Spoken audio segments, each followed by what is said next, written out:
Hi out there in the YouTube world, it is me, the Puzzle Master, and today I'm going to be doing a video on how to deal with Sagittarius. Now, Sagittarius is a fire sign, okay? So right off the hop, they're going to have that enthusiastic fire, that drive, a charisma. That's kind of what makes a fire sign. They have its passion.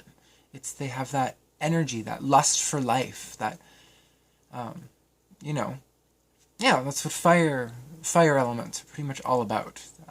Very creative, and because of that passion, the drive for life, and then when we want to think about the other components, it's mutable, which means that they're changeable, so they're adaptable, meaning that life can throw them situations and they'll adapt very quickly in those environments because they're a mutable sign. They're not fixed in their ways, and yeah, they're not cardinal. So they're mutable, meaning they're very adaptable to change, and kind of, can roll with the punches, so to speak. And then the next thing about Sagittarius is that, well, it's the centaur. Okay, so they got the bow and arrow and and the fire, and they're ruled by Jupiter. So taking all that into account and into mind, well, the ninth house, which is also the house for Sagittarius, it's the house of travel and philosophy. So when we look at Sagittarius, it's the centaur. So centaurs, as a mythical creature, have the representation of being very spiritual beings. So they have a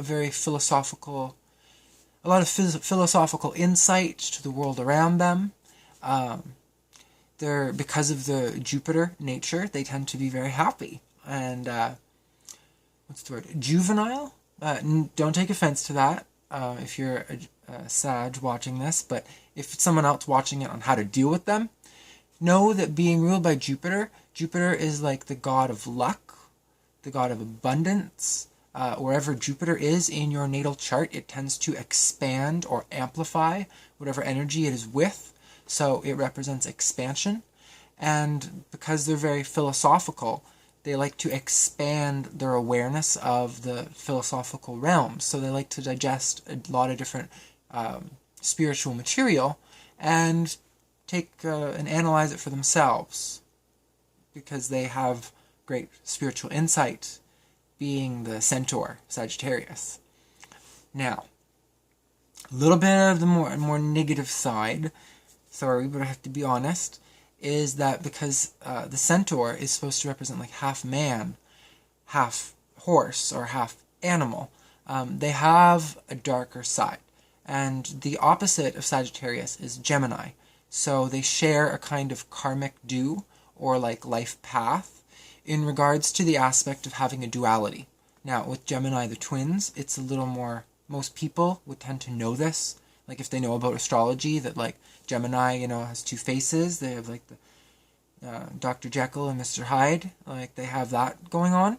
But with Sagittarius, it's not so much as like with Gemini, it's more of like a good and bad duality, where things can have like a positive or negative twist to them, depending on the aspect of the truth which is being expressed.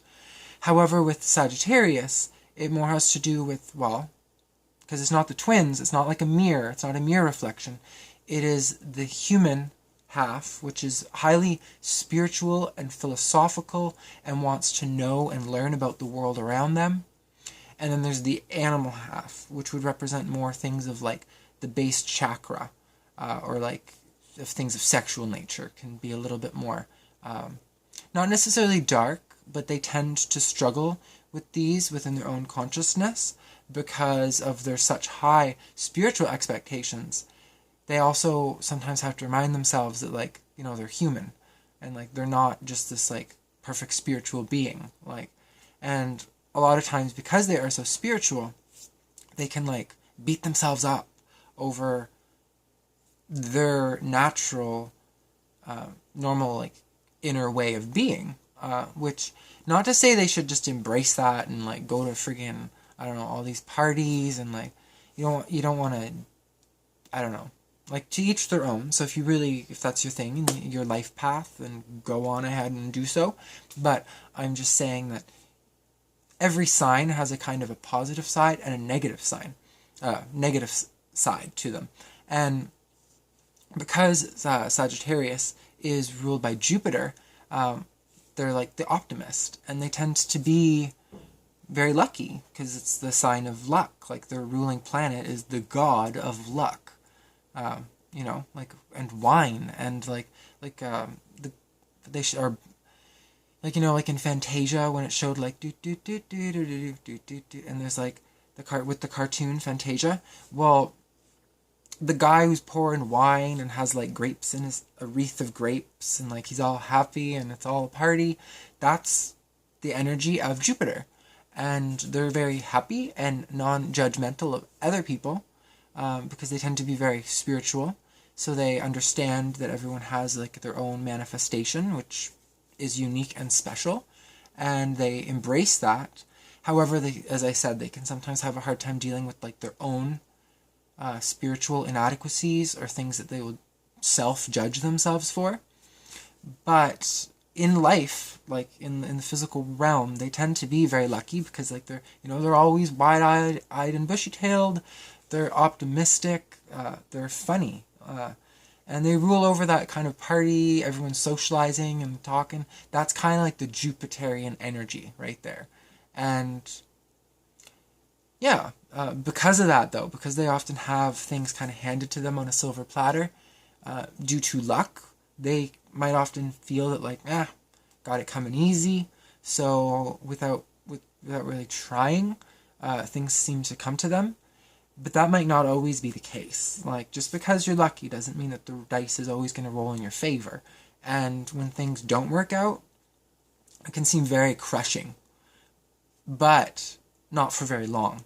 Because Jupiter is on your side, and it's the god of luck and cheer and optimism and spirituality and all this good stuff. It rules over that. It's going to help you to, like, get through things.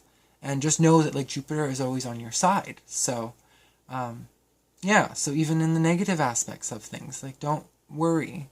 Just, I don't know, try to take some of that spiritual energy that Sagittarius have and channel it into positive, constructive means to aid in the development and improvement of your life.